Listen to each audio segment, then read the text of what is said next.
Good morning, I'm Ed Lingao. It is Thursday, the 20th of March, bringing you Morning Matters because your mornings matter. 51% of Filipinos say former President Duterte should face accountability for drug war killings, but his allies dismiss the survey. Starting Monday, Manibela will stage another transport strike. The Transportation Department respects the protest but appeals for dialogue to spare commuters. And the MILF, the Moro Islamic Liberation Front, voices frustration over President Marcos's BTA appointees. But the palace says give the new interim chief minister a chance to perform his duties.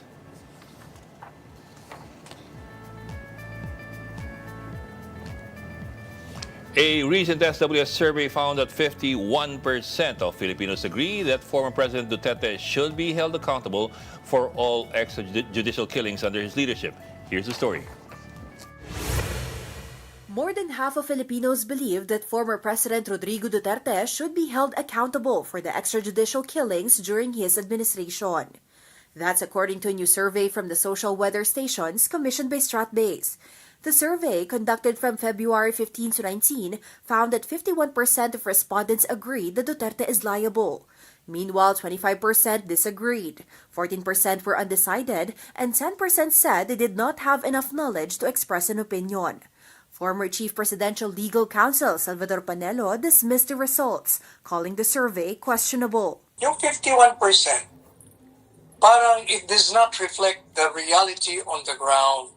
Kasi right now, wherever you go, puro Duterte ang pinag-uusapan sila, naaawa sila, magagalit sila. Kahit saan ka magpunta, sa palengke, sa taxi driver, sa jeepney driver, sa party, sa bar. In contrast, the group Rise Up for Life and for Rights welcomed the findings. They say this highlights that even before the former president's arrest last week, a significant number of Filipinos were already seeking justice. Siyempre po natutuwa kami sa ganyang resulta ng survey kasi yun naman po yung aming panawagan na ma-hold accountable si Duterte at yung mga kasama niya, lalo na po yung mga generals na naging kasampot tungkol dito sa pag-implement ng war. Duterte remains in detention at the ICC in The Hague, Netherlands, with his confirmation charges hearing set for September 23. And to talk more about the survey, we have Stratbase President Dito Manhit. Sir, magandang umaga and thank you for joining us this morning. Good morning, Ed, and good morning to your televiewers. Sir, certainly a fascinating survey. The results, we'd like to dive into. For some reason that we'd like to ask you about, bakit po mukhang yung mga bailiwick ng Pangulo pa, where he is supposed to be strong, sa kanila talaga mas malakas yung agreement na panagutin ang dating Pangulo. For example, Visayas 62% strongly agree that he should be held accountable. Mindanao is at 47 versus NCR at only 45. It's not what some people would expect. That's the idea of scientific surveys, Ed. You try to get a snapshot of people when nobody's talking about the issue. Diba? That means nobody's shaping the narrative. Nobody is disinforming the public. It's basically what they feel. It's a possible reality that the NCR, they saw that the drug war or the fighting of crime is stronger in their feeling. No? But what we notice is from the result of the survey is the term may napatay. But there's a difference. We've always seen that even during the time of President Duterte when we were tracking this, not only with Social Weather Station, but other groups, that drug war as a way to fight criminality was positive. Pero when they see innocent death, bumababa even the performance of the president. If you would remember the death of some young teenagers. Kian del Santos. Yeah. So that was the lowest performance rating of our own president. So we felt, given all this noise, we wanted to work with Social Weather Station and see the public perception towards this issue. And this is what we saw. But of course, we have to emphasize, and thank you for sharing the data, that this was done before the arrest. What's the difference? Now everybody is polarized, partisan. We agree with Secretary Panelo na maaaring yung nakakausap nila, yun ang linya. But as I've said, that's why these surveys are meant to get a feel of where the public stands. And what I see different is that kung may kamatayan, may pagpatay na hindi na naaayon sa proseso na legal, di ba? Gusto managot ng tao. Ang Pangulo, because he kept on saying that he should be accountable for the actions of the security sector during his time. That he would take responsibility, sir, and accountability. Yes, sir. Kasi yung Remember that. responsibility is sa Tagalog, pananagutan niya. So, sir, konti pa paghihimay. I'm also looking at yung paghihimay ng rural versus urban sa kanayunan versus dito sa sa mga syudad. I suppose it's also a bit of a surprise na 52%, mas malaki ng rural respondents think that he should be held accountable versus 48% ng mga nasa urban areas. What do you think also explains that? Of course, it's within the margin of error. No? Yes, sir. 2% kasi 2%. margin of error natin. But it's possible that maaari ito ay shocking sa kanayunan, no? Na pinapatay ang mga ordinaryong tao or napapatay sa issue ng drugs na wala namang kaso. Kaya, so sa akin ngayon, kaya yung salita namin dito is maybe we really see at both rural and urban areas a vibrant Philippine democracy that wants public officials to be accountable for abuse of power if there is. No? If there is. Kaya importante yung kung talagang mapakita na merong mga kamatayan, pagpatay, na hindi nasa ayon sa procedure ng ating, we live in a rule of law. Diba? Ayaw natin na may pumapatay lamang, may napapatay. So baka yun ang perception. No? Kasi mahirap alamin eh. Ang tawag namin dyan, if you want to dig deep dito, Ed, we need qualitative survey. Yeah. So siguro yun ang susunod namin gagawin. Pag-aaralan, you have to process more these answers. But right now, we just wanted to share this because we tried to do this last February. Dahil nga, umuugong yung ICC. We just wanted to feel of where the people is. But maaring nag-iiba to, lalo-lalo na with the narrative last week. No? Grabe ang mga diskusyon tungkol sa isyong ito. Maaring mag-iba. It swings on the other side. But sabi nga natin, this is a baseline where the people feel right before. No? Because we got this data towards the end of, I think, first week of March or end of February. No? So right before the arrest of the president. Ang sabi nga ni Salvador Panelo, yung dating legal counsel ng dating Pangulo, it does not reflect reality on the ground. Of course, he's talking about now, not about the time when the survey was taken, which was in February, I think 11 to 15. And you know, we have all these discussed surveys through the years, as we know each other. Your reality is different from scientific reality because your reality is kung sino yung nakakausap. Kasi kung lahat ng reality na nakakausap natin, yun ang realidad natin, minsan akala natin yun ang malakas. But rallies of 3,000, 4,000, 5,000 people does not reflect the 117 million Filipinos. Just like elections. Diba, pag election, malakas ako kasi ang daming pumunta sa aming rally. Nakausap ko sila.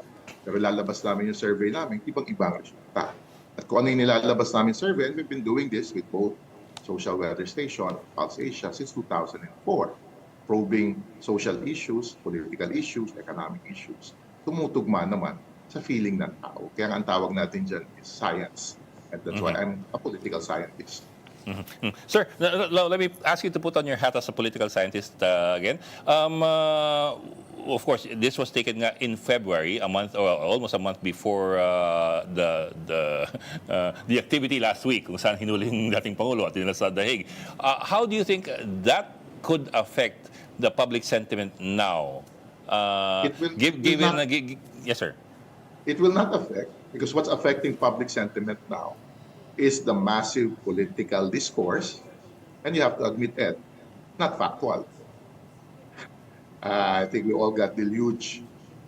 Even King Charles is against the arrest. Even some fictional character, fictional lawyers are against this, no? Referring to 3 TV shows in the United States. So that kind of can shape political discourse, and we are outside that realm. We are simply reflecting the baseline of where the Filipino people was towards the end of February when this data was run and was processed. So we wanted just to show that, as I've said, we have existed for 20 years as a policy institute, trying to get the feel of the public on a scientific way and not based on who I talk to, who I face. Yes, sir. Yes, sir. In fact, we even saw a post allegedly or a news story, a supposed news story of U.S. President Trump issuing an executive order telling the Yeah. ICC to release the former president from detention. So that Quite, among many other quite things sad, that have been coming out. disinformation that has been happening, and it's even shaping discourse. You know, we all want as a nation, as a people even, to be protected. That's why we have lawyers, to be protected by the rule of law, right? We believe in our democracy. That's why we elect and vote people. But disinformation will Yes, sir. create really a society that is being shaped by what we call malign influence. And that is very dangerous for Philippine democracy. Would we like to have even our own economic data being disinformed about the public? Would we like social issues to have fake news? So that's very dangerous. So we felt that, and we will continue to do this and practice. If we see a difference in terms of support for one or another, then we will report it also. But we just hope that not for your own political motive, you will encourage disinformation and misinformation. That's very dangerous for a society like the Philippines, whereby we value democracy. We value our rights. Sabi ko nga, ang demokrasya ang nagbibigay kapantayan sa mga makapangyarihang dynasty, sa mga makapangyarihang political oligarchs against ordinary people. So let's not abuse the mind of the Filipino people. We have seen that since we started Stratbase in 2004, how the Filipino people value their right to vote, like they go against people who cheat them. Disinformation is a form of cheating them. Pero sir, the elections are a month and a half away. Given all the elements that we've talked about so far, the baselines that we have so far, for example, from the survey, but as well the amount of information and disinformation that's been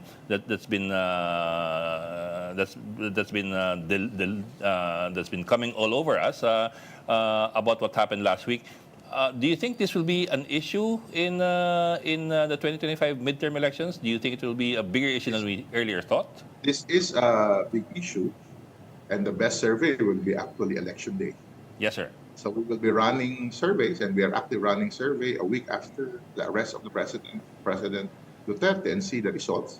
Some survey groups are running also surveys, but the best survey is really actual election day, when the public votes for whose candidate will they side. Will it be the alianza that President Marcos has brought together of different political parties? At the end of the day, not because you're strong in one area, you will have strength in the whole Philippines. So that's where the challenge in both parties are. And in the part of Stratbase and our survey partners, we will continue to track this and be transparent about it.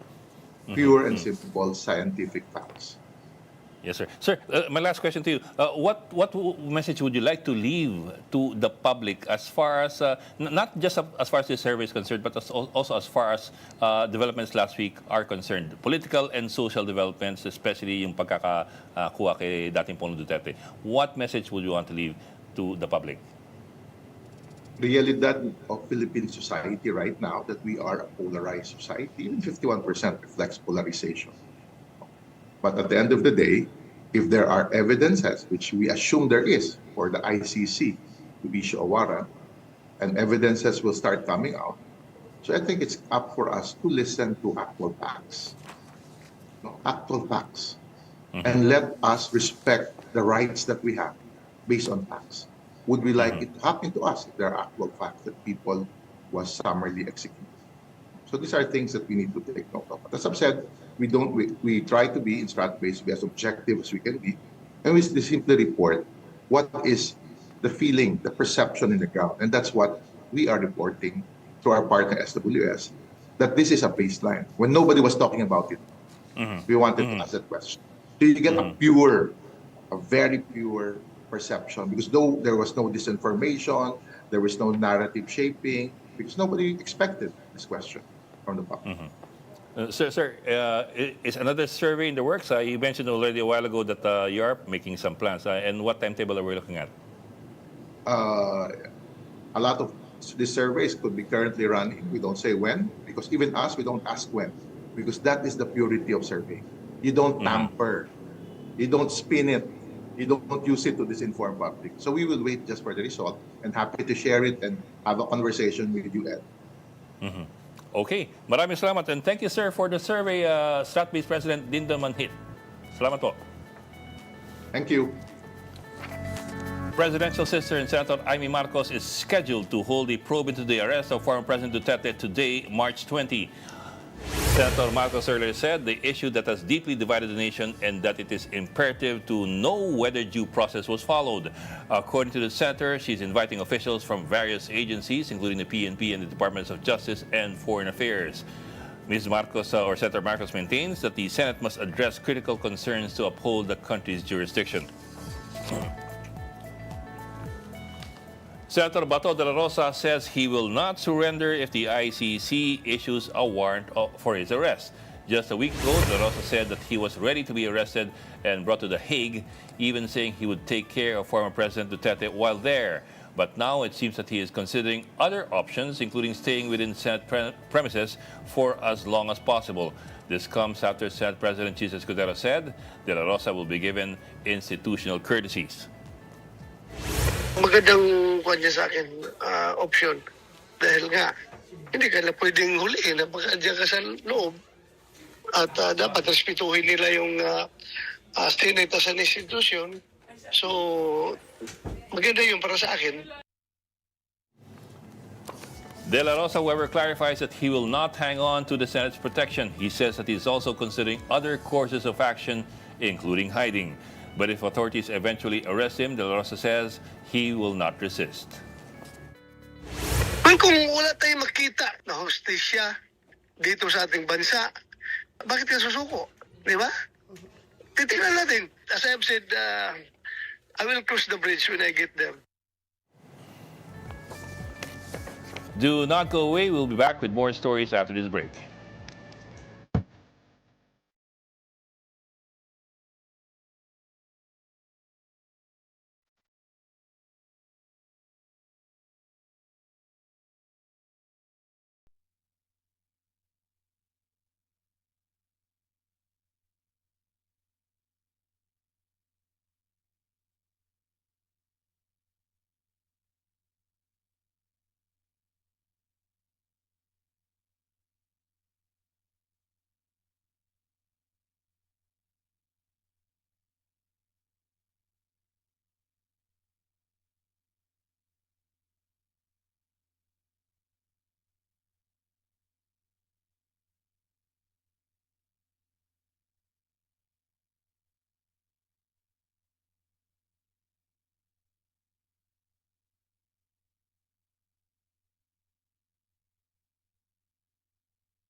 Welcome back. You're still watching Morning Matters here on One News. VP Sara Duterte casts doubt on a chain of evidence following the discovery of more suspicious beneficiaries of confidential funds.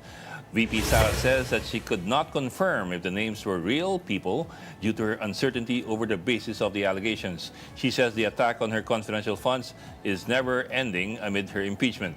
This comes after House lawmakers revealed names like Miggy Mango and Jay Camote being in the list of the OVP's list of confidential fund beneficiaries.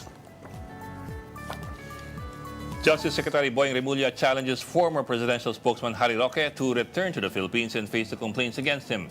Remulla says Roque had no reason to seek asylum in the Netherlands as he was not being politically persecuted in the country. Roque is facing a qualified human trafficking complaint over his alleged involvement in the raided Pogo Hub in Porac, Pampanga. Congress also issued an arrest order against him for repeatedly failing to attend hearings on illegal Pogo operations in the country. Sinisiksik niya yung mukha niya para maging relevant siya. Hindi naman siya kailangan dito eh. Wala pa nga nangyayari, tumatakas na siya eh. Di ba? Eh, hindi, harapin niya. Wala pang kaso. Diba? Abogado pa naman siya. Hindi siya sumusunod sa batas. Sumunod siya sa batas, harapin niya. The Transportation Department is seeking a dialogue with Transport Group Manibela to avert their planned strike. Here's the story. Manibela is set to stage a 3-day nationwide jeepney strike starting on March 24. In an interview on The Big Story, Chairman Marvel Buena said false data on the PUV modernization program prevented drivers from renewing the registration. Paano pa kami magtitiwala? Isipin po ninyo yung datos na 86% na sinasabi po nila, 43% lamang po ang talagang consolidated na at nakapag-comply talaga.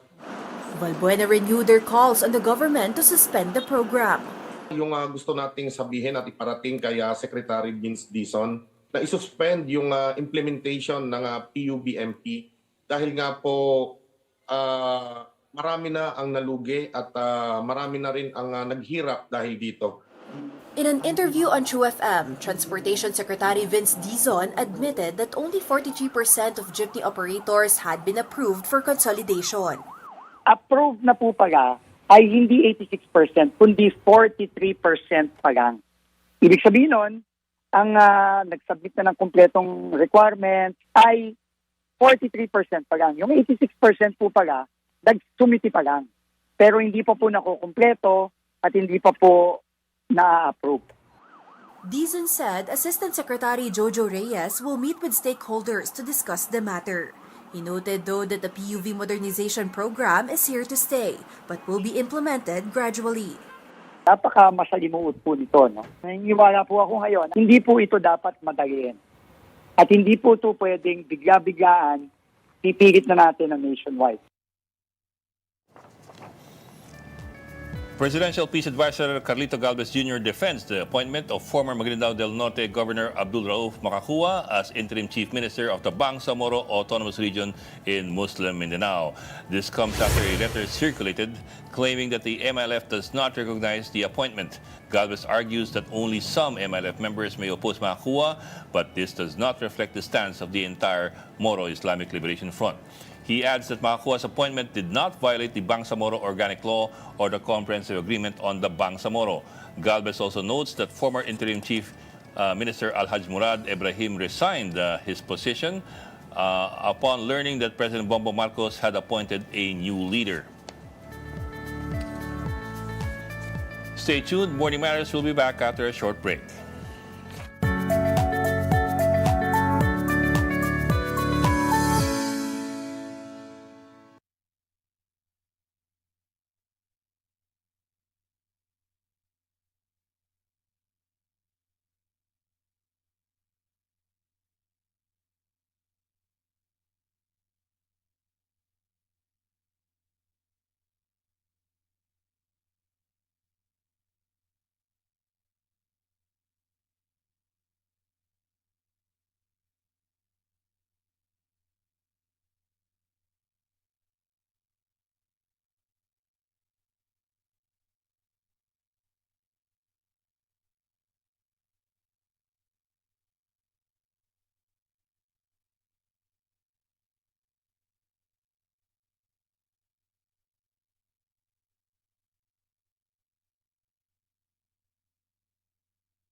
I'm Ed Lingao. This is Morning Matters.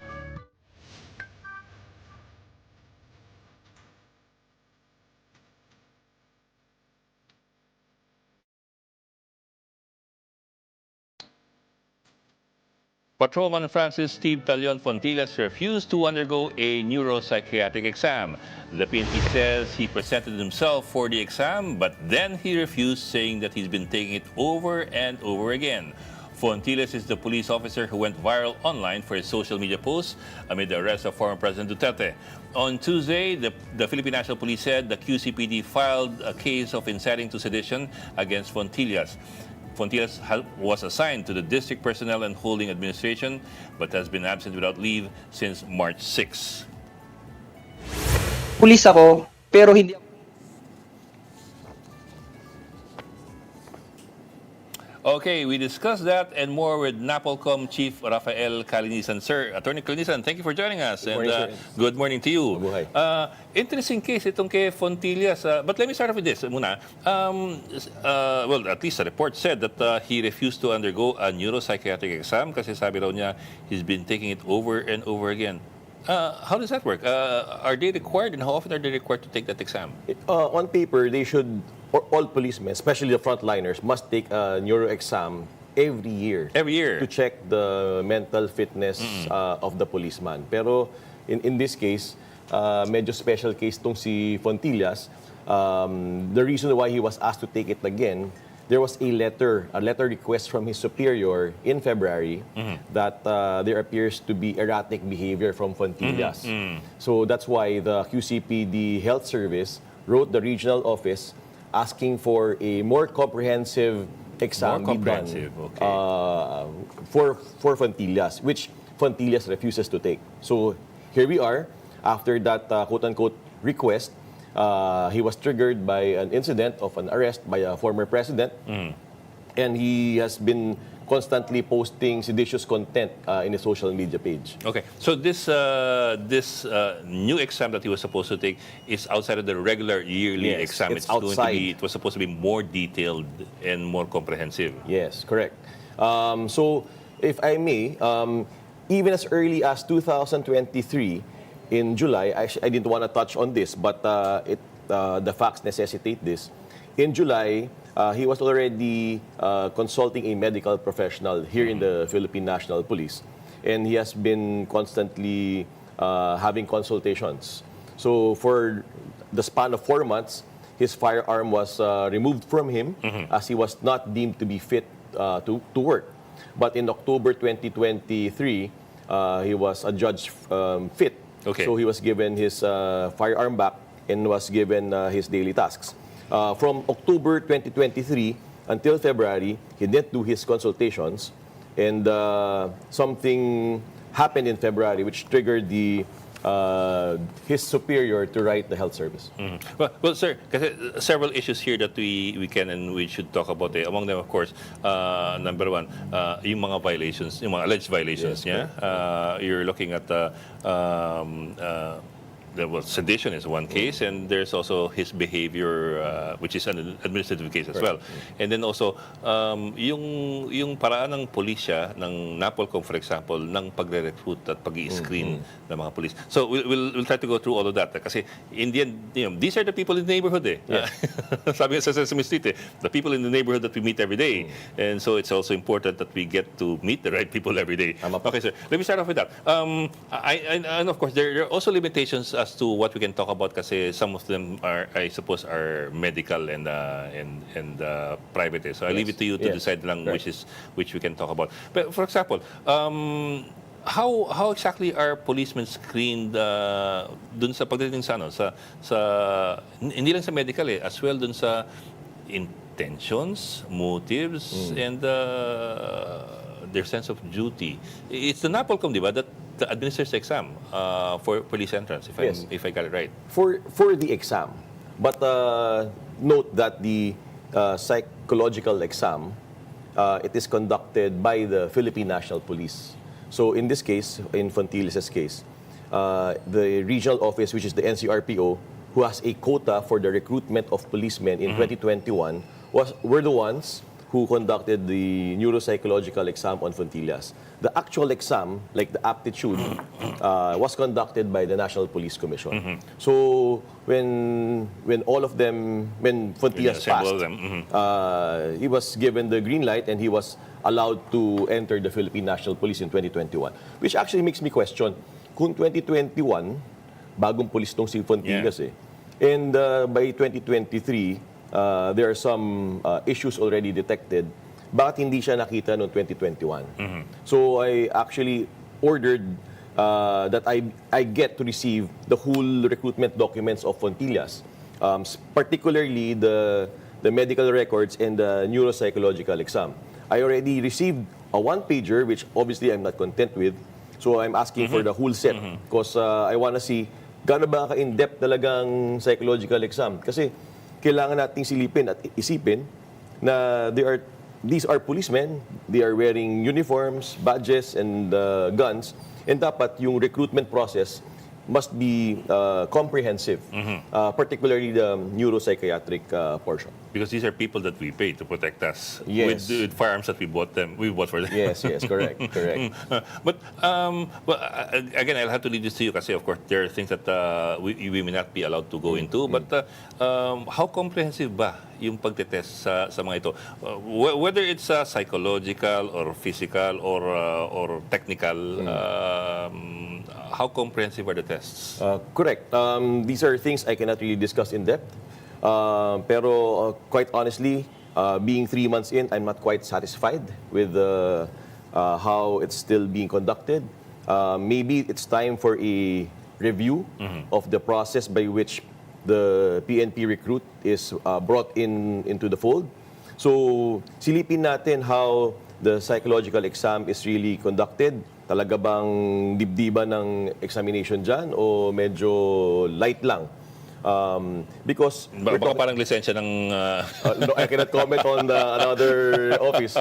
But what all I'm saying is, people put our trust in the PNP. And dapat talaga buong-buong tiwala natin sa kanila. And the only way to also do that is to make sure that everyone is fit and competent to be wearing the uniform. Ewan ko ngayon pero nung panahon, hindi nung panahon ko, a couple of decades ago, there was a lot of talk na mga police quota ay nabibili lamang. Yes. I don't know how prevalent that was then and if it still is a problem now. That, because in the end, siyempre, ang posisyon sa PNP, permanente yan unless you screw up Yes, permanente yan, so meron kang, you have a stable job, you have a firearm, you have authority over ordinary people, and of course, in the end, you have pension. So, it's a good way to, it's a good living, Yes, in other words. So, there was a lot of talk from before pa na nabibenta ang quota.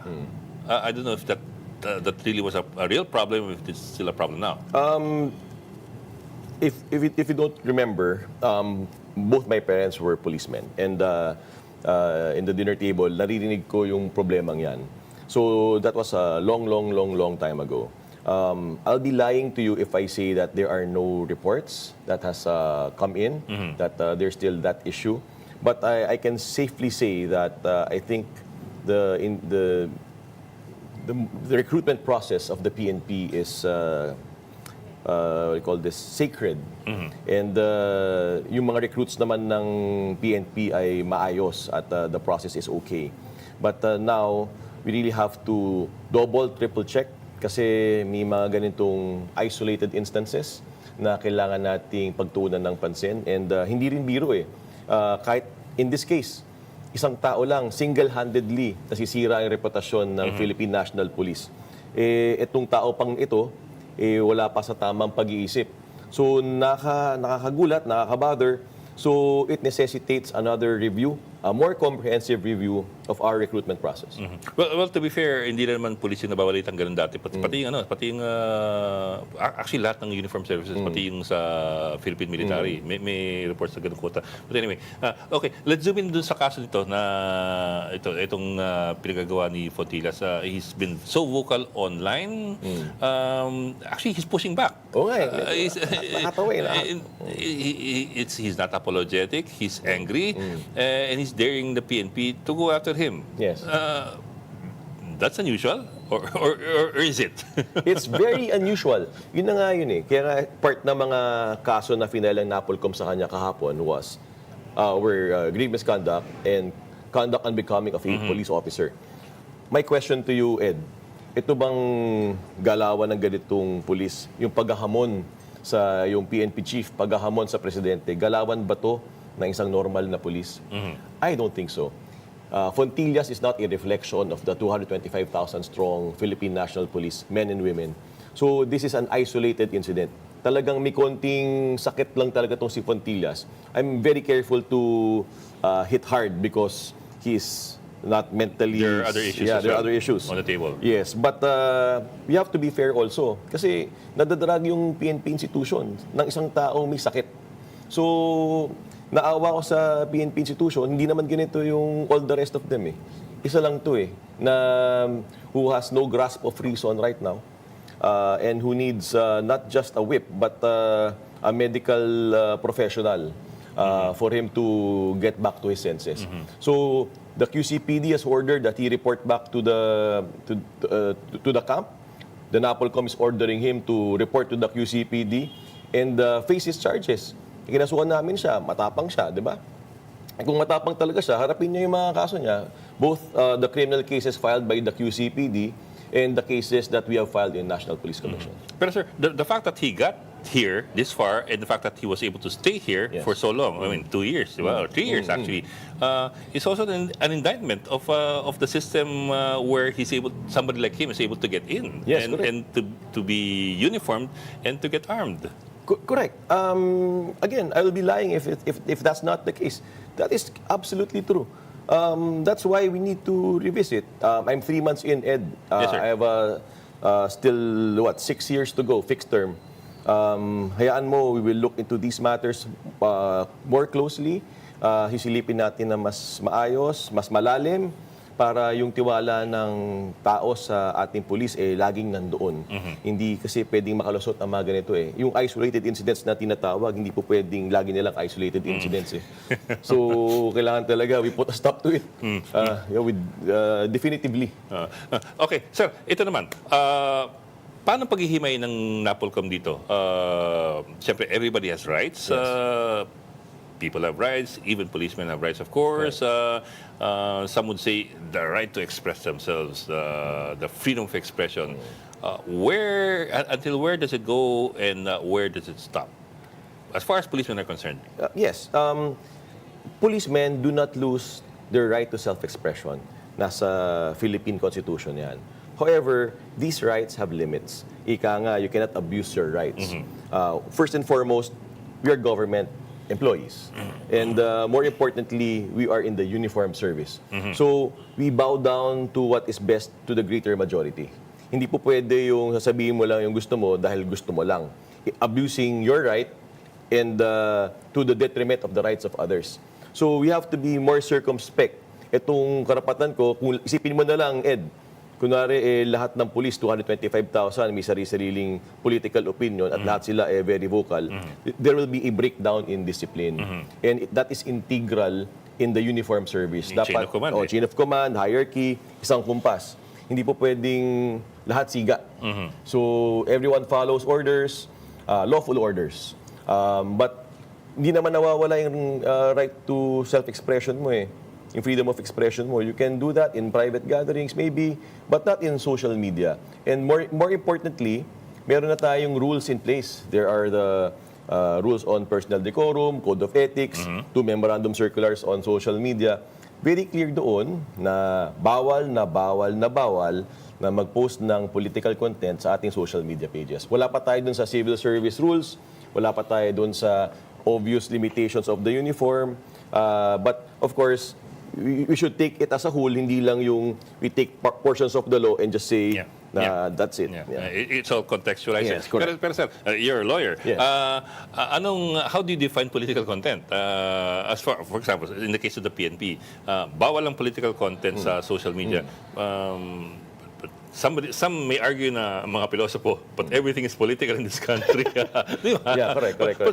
Paano yung paghihimay ninyo? totoo naman, wala naman talaga exactong definition na political content is like this, like that.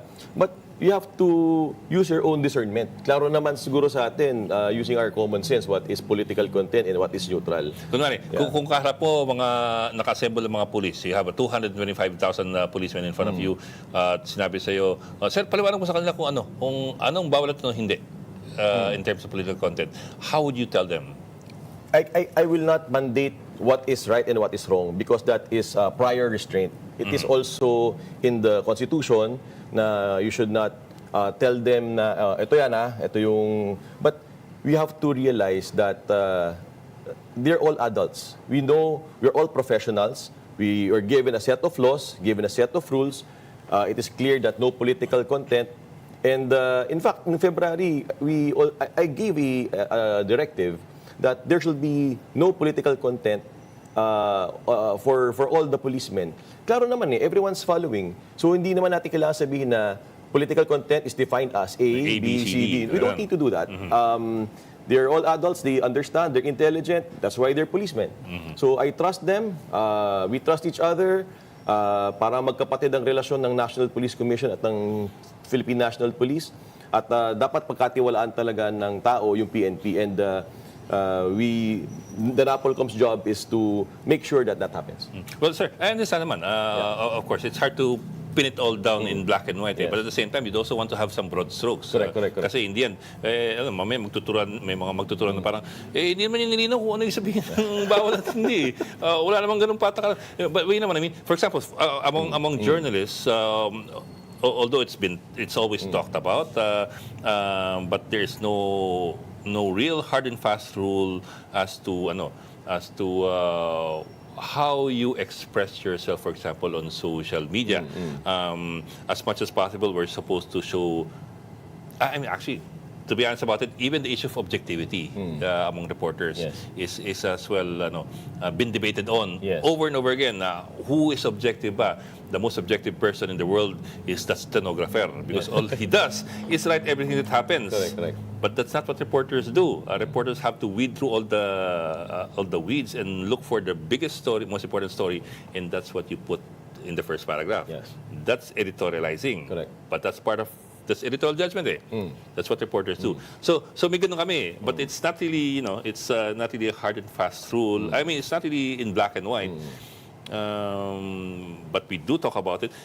Pero kayo, what do you think? I mean, I'm trying to look for a way for people and for policemen as well to understand kung saan ang limitasyon ng political content.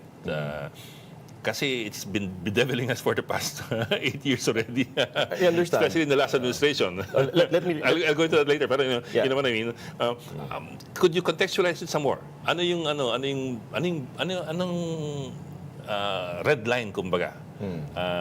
Maybe the gray line is mahirap i-define, pero anong red line? Sige, let me rephrase my answer this way. We will review our social media policies and rules. That's one. Pero two, siguro naman, klaro-klaro na kapag nagpapahayag ka na vote this person. Yun, di ba? Kaya don't vote for that. O sisiraan mo yung particular person na to, pupurihin mo yung isa to put Example, down when the you other campaign for or against a person or a party. That is clearly campaigning or political content. Yung all the rest, you really have to exercise your judgment. And totoo, Ed, while you're pressing me for parang a criteria, parang I'm still inclined, though we will review, we're still inclined to respect the moral judgment and moral compass of the policeman. Kasi tiwala talaga yun alam naman natin kung ano yung political content at ano yung hindi. But yung respeto lang also in their rights, in their right to self-expression, and yung the right to regulate and control and supervise over these policemen. May sensitive balance yan. Hindi naman porket nandito tayo sa National Police Commission, we impose everything on them. We really have to... They're not children. They're not children. In the same way na parang pag may girlfriend ka, may anak ka, hindi mo sasabihin na ito mga bawal, A, B, C, D, E. You really have to trust people in... Maraming gano'n, ABCD. Depende na yan siguro. But I know you understand what I'm trying to say. But The long and short of it, Ed, we're going to review the social media policies. Okay. And we'll get back to you if there's a need to update these social media policies. Kung di pa clear, kaklaruhin pa natin lalo. Ang sinampan ng pulisya o NAPOLCOM dun sa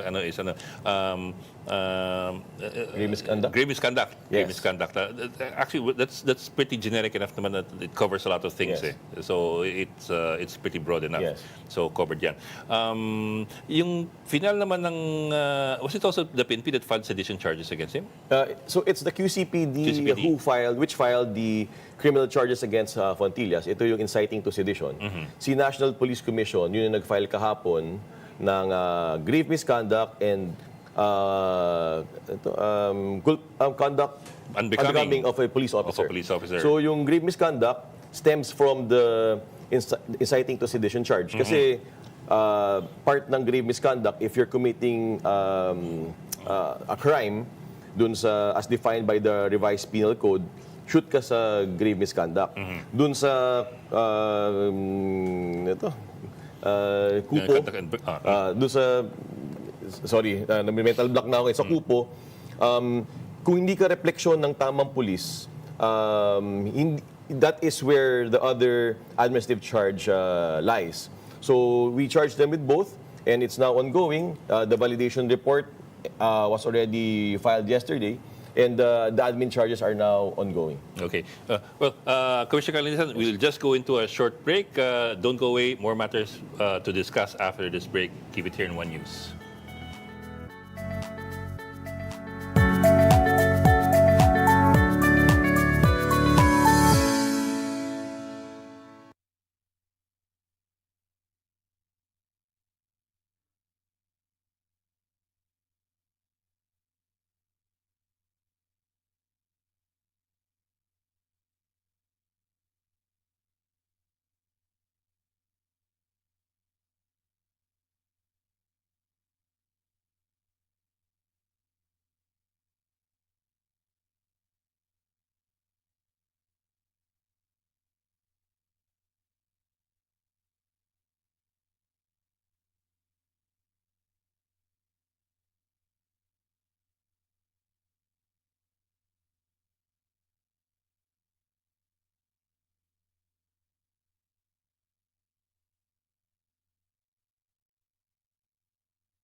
Welcome back. You're still watching Morning Matters here on One News. Sir, back to our discussion. Okay, we're talking about political partisan political activities in the uniformed services, particularly the PNP. Pero let me also ask you about this kasi we're coming from an administration, I'm talking about the previous administration, where mas matingkad at mas obvious at mas out there yung well, I suppose I'd put it this way, signs of partisanship among the uniformed services. I say that kasi sa social media, for example, nung nakarang administrasyon, we saw a deluge of images of, generals and superintendents, patrolmen and private first class, and in between, na nag-fist bump. Especially when the president's there. And even when the president's not there, they post on social media, nakaganon sila. I bring that up kasi in other countries, things like that, pinagbabawal eh. For example, in the first term of President Trump, may isang grupo ng mga sundalo naglabas ng MAGA flag. Pinagbawal yun. Make America Great Again. Pinagbawal because naka-uniforme sila and they were flying the MAGA flag on their service vehicle. Yes. So may ganun. But it nakalusot yun for 6 years and even the big bosses were doing it. I'm wondering what your thoughts are about that because that's also where we're coming from and that may have affected or colored how we look at things now. Let's put it this way. We're under new management. The president has not and will never politicize the Philippine National Police or the Armed Forces of the Philippines. Alam natin na these institutions are apolitical. I'm very happy to say that I've never seen any policeman or even any soldier engage in any partisan political activity. Happy ako. Yung mga fist bump, yung mga, and all the permutations of that, never ko pa nakita in Metro Manila or in the field. And I'm quite happy to let you know that with all confidence, walang politika ngayon sa PNP-ED and the National Police Commission will ensure that that remains the same. Kung nangyari man yan noon, it's a sad part in our history, but I'm happy right now that politics is for politicians and law enforcement is for law enforcers, and it will remain that way. And we should protect institutions always. No, well, I know this predates your term. This was several years ago. Pero I'm wondering if there's anything about those occurrences or those incidents that I should understand or that would contextualize how I should look at that. Is there any way that could be explained of as being acceptable in a democracy? I mean, is it, for example, katanggap-tanggap pa kasi considering na siya naman ang boss namin siya naman yung presidente. Is there any other way of looking at it or am I just being a Taliban? Hindi naman. Totoo niyan. When you mentioned it a while ago, my mind was wandering. I'm on the fence. Kasi I'm really of the position that there should be no tinge of any political gimmickry in the law enforcement sector. The only way that could be justified, yung sinasabi mo is, syempre happy sila na dinalaw sila ng presidente. Di ba? O kaya ecstatic sila. Baka hindi pa sila nadadalaw ever. So, maybe it's a sign of happiness. That's it. And he's the duly constituted authority then. That makes a semblance of an explanation. But in the real sense of the word, Ed, uulitin ko at paulit-ulit natin sasabihin, no politics for law enforcers. Bawal mamolitika ang pulis. So kung isipin mo, ang pulis, forever yan eh. In fact, bago naging PNP, naging PCINP yan, bago yan, MISG, Metrocom, Philippine Scouts. whatever. It predates everyone from 19 forgotten until we all we're die. talking about institutions here. Institutions. So dapat the institutions should always be protected, bereft of any political color, bereft of any political gimmickry, and they should be independent para magtiwala ang kahit na sinong mamamayan kung ano man ng kulay niya, green man, blue man yan, red man yan, pink man yan. We should always accept and serve the whole Filipino people regardless of color and beliefs. Because the institution is supposed to stay. Correct. While administrations come and go. Yes, correct. That is absolutely correct. But it's easy for people to forget that. Yun na nga. Pero we're here. I'm very happy that the President brought us to this place. I'm very happy that the President is very, very professional. I'm very thankful. Walang halong politika ako nakikita sa kahit anong pamamalakad sa PNP or sa National Police Commission. And I'm very thankful. Okay. Maraming salamat, sir, for joining us this morning. Anything you'd like to add? Huwag kayong mag-alala to the Philippine National Police. Don't worry, tiwalang-tiwala tayong lahat sa kakayanan ninyo. This is an isolated incident kay Fontillas. Huwag lang tayong mamulitika. And to the Filipino people, your Philippine National Police will serve and protect you. Magtiwala lang po kayo sa amin. Remember, elections in a month and a half. What message do you want to deliver to not just the public, but to the police force? 225,000 strong. Just do our jobs like we do every day. Magdasal kayo, magtrabaho lang tayo na maayos at everything will fall into place. Okay. Maraming salamat, Napong Commissioner Attorney Rafael Calinisan. Sir, thank you for joining us this morning. Thanks so much. It's good to have you today. And that's today's episode of Morning Matters. I'm Ed Lingao. We are One News, all sides, all the time.